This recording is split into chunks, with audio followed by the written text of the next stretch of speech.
And then you guys have those first two matches, and then we get the Buried Alive match in 1996. So like, this isn't like now when there's so much production in a corporation. How the fuck did they pull off a Buried Alive match?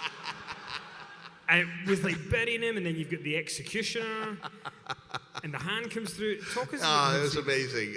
Well, first, I thought I got the one victory. Then the next month, Taker wrestles someone else. I'm with Henry Godwin in British Columbia in Canada, and then we come right back to SummerSlam, and still same thing. I realize that I'm winning this match as well, and not only do I win the match, but Paul Bearer turns on the Undertaker, and this is, I believe, when Mr. McMahon started really getting with that character. I mean, they'd been together for 6 years. They were inseparable. They rode everywhere, traveled everywhere, and they were like a combination. So to turn on the Undertaker, like, I was at home. Man, this is a sign to the fans, like, you need to take this guy seriously. And that was where every night, now we had an extra head of steam, and man, the crowd was with us just about every night. Man, we were tearing down the house. I think having good quality matches, night in and night out. Not just in the U.S. We came to the U.K. We went as far as Dubai and Oman, around the world, so that by the time we got to the Buried Alive match, we had a head of steam built up. And who saw the Buried Alive match? All right, some of you guys, all right. Has anyone, you realize we are talking about a match where the goal of the match is to bury your opponent alive. That doesn't fly in the PG era.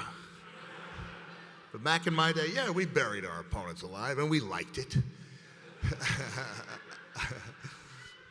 But we had to figure out how in the world are you going to pull this off, And I'm going to just be honest, most honest I've been about this. Clearly, there's a way for the loser to survive, right? So I lost the match. We had a heck of a match. For those of you who don't know, they had erected this huge burial site, with a legitimate grave dug in there. They had this tombstone that's still on display at the warehouse. Like, I revisited it when we did Holy Foley. It's this amazing real tombstone, me and the Undertaker on it, buried alive. It had the date there, and it's right at the front of that grave. So the idea is you're wrestling in the ring, but you got to work your way out. You have to get your opponent up that hill, pin him. I don't know if we pin him or just bury. I can't remember. I did go for a small package up on top of the hill. Where the Undertaker went for a slam, and I small packaged him as we rolled down the hill. And I think I remember Hebner going for the count, like, that's the way to end a feud between monsters, is with a small package. I showed you, pal. He ended up choke slamming me and then rolling me in that grave. And we were talking a little bit today about, like, it's an ominous feeling, right? Like, on one level, I'm living out my dream, right? I'm enjoying more success than I ever thought possible. I've shattered that glass ceiling that I thought was there for me. I'm working with one of the top guys in the history of the business, but at the same time, I'm going through a series of matches where I end up in a casket, where the goal of the match is to put me in a casket. And believe me, unlike the Falls Count Anywhere match that I was somehow the king of without ever actually winning one of them, Dusty Rhodes told me that. He saw how many times I could take advantage of the situation. I mean, we're going to make you the king of the death match, or the king of the Falls Count Anywhere. And they'd put me all around the loop with Sting, and I never won a single Falls Count Anywhere match.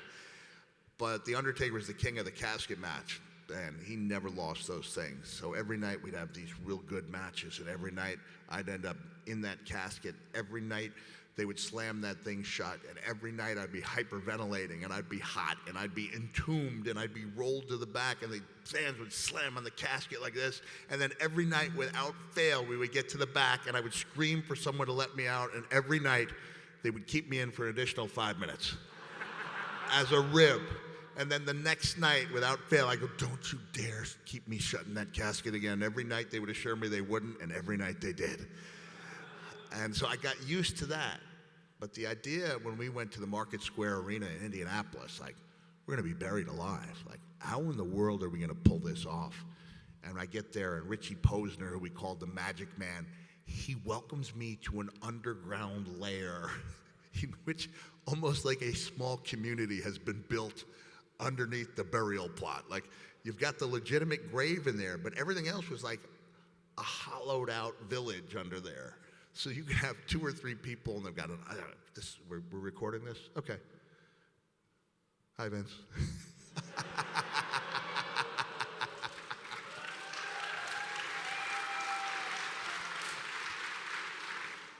He employs my son. He's a good man, who I disagree with from time to time.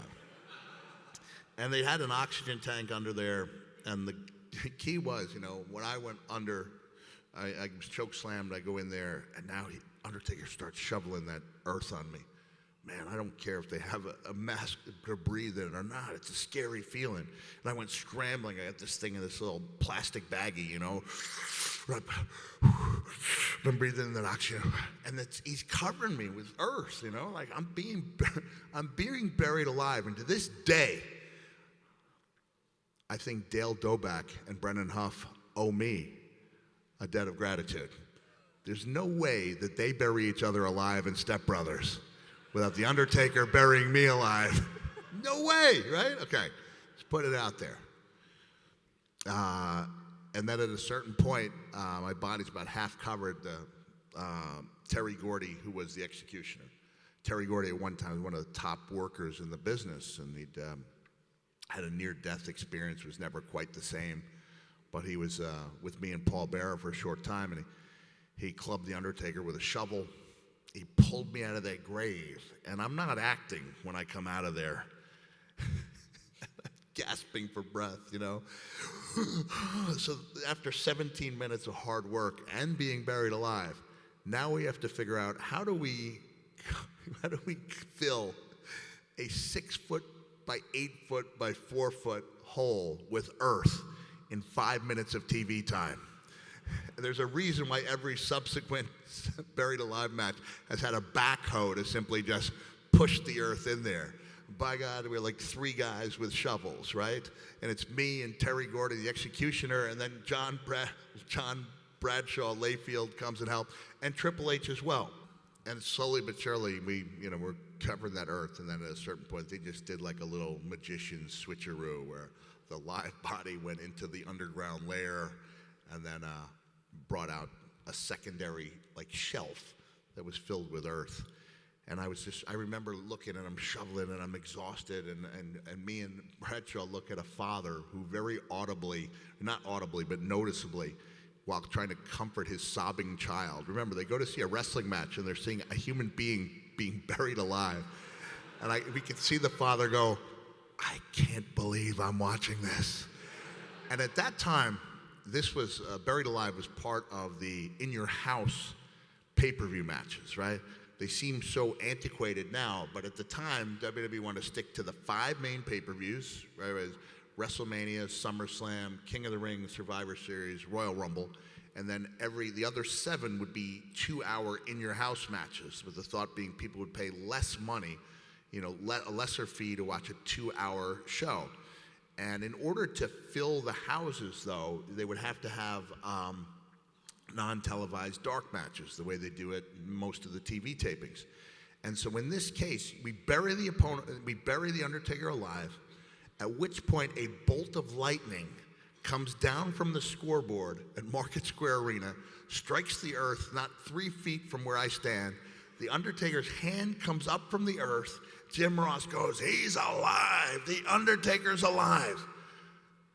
The show goes off the air. The Undertaker's hand comes down, and out to the ring go the New Rockers to face the Bushwhackers.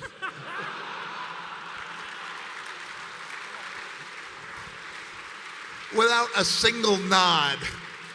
You'd think at the very least they'd have a team of EMTs digging out the corpse of the Undertaker before they continue. It's like, nope, just pretend you didn't see that, doggone it. So yes, on that night,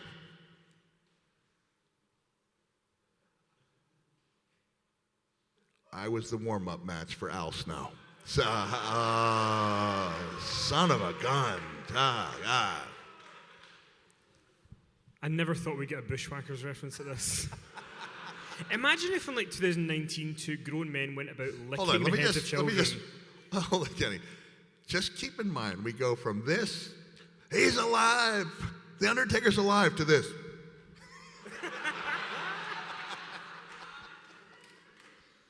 Oh, the WWF.